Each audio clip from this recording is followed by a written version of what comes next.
Within this land of 10,000 lakes and miles of dense timber, a hideous creature is believed to lurk. The North Woods is probably one of the last frontiers in America. There's still a lot of places in this area that hasn't been set foot by man. Monsters and mysteries exist here because it is remote.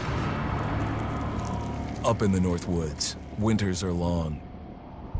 In times of biting cold and isolation, a devouring monster is believed to come forth. It's terrorized native people for generations. Growing up, I was told, like, don't go outside, the Wendigo will get you.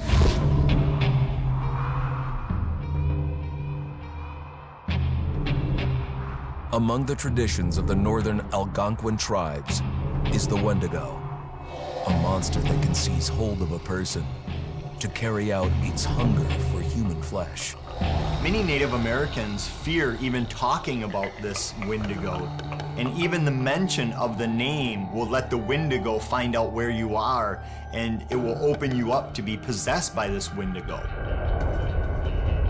The most famous case of a Wendigo possession took place in 1879 in the deep woods outside of Edmonton, Alberta.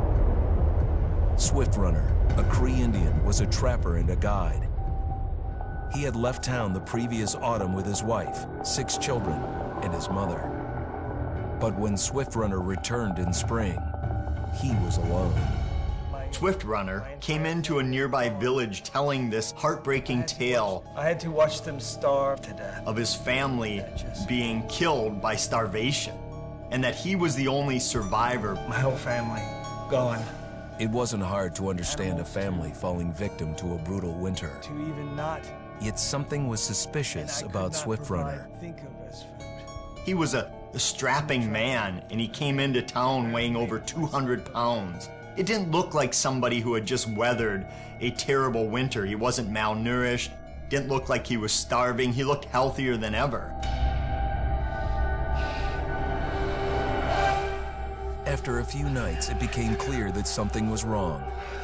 He started having night terrors, screaming in his sleep. I am the Wendigo!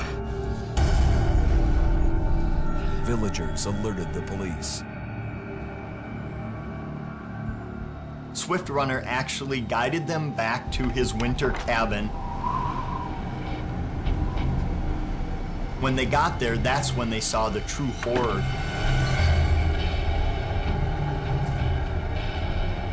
Human skulls were scattered around, many bones, some of which had been snapped in half, and the marrow inside had been drained. They had never seen anything like it.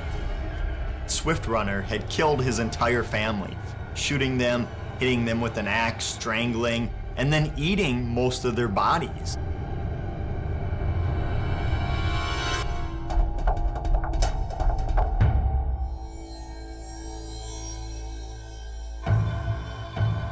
Right up until the moment the noose was on his neck, Swift Runner swore the evil spirit of the Wendigo had possessed him and twisted him into a cannibal killer.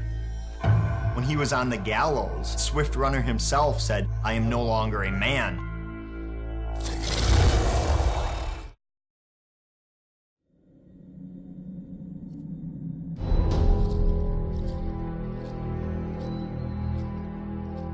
Just move over there. Go on, move. Let me say what I came to say. I'm here to tell you what you're up against being back on this mountain. You should never have returned. I don't know why you did after what happened last year. You mean with Hannah and Beth? Yeah, how could you know without being involved?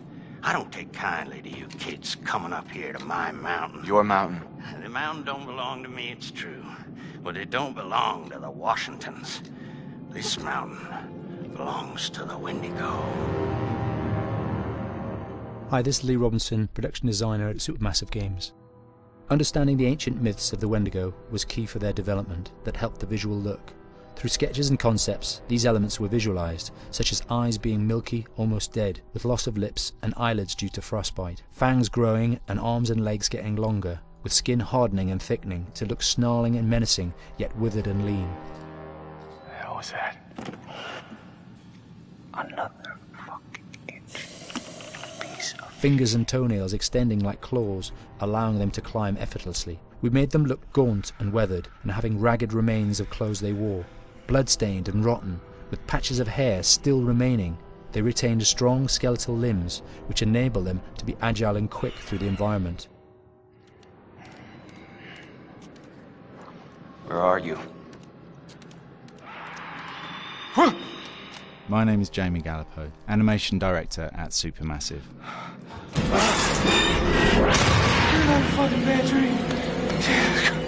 The overall direction on the creature was to be very strong, to be extremely fast. We wanted a spider-like movement to the creature. 1 minute scampering to leaping and then crawling, almost instantaneous. And finally, we wanted the creature to have this real, uncontrollable thirst for flesh.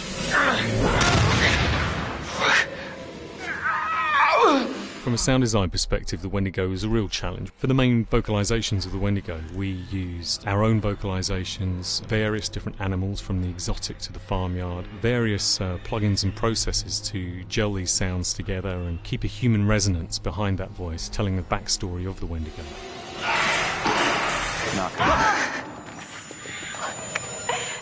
During the chase sequences, the anger of the Wendigo is felt by encircling breaths, screams and screeches that essentially chase you as you're being chased by the Wendigo.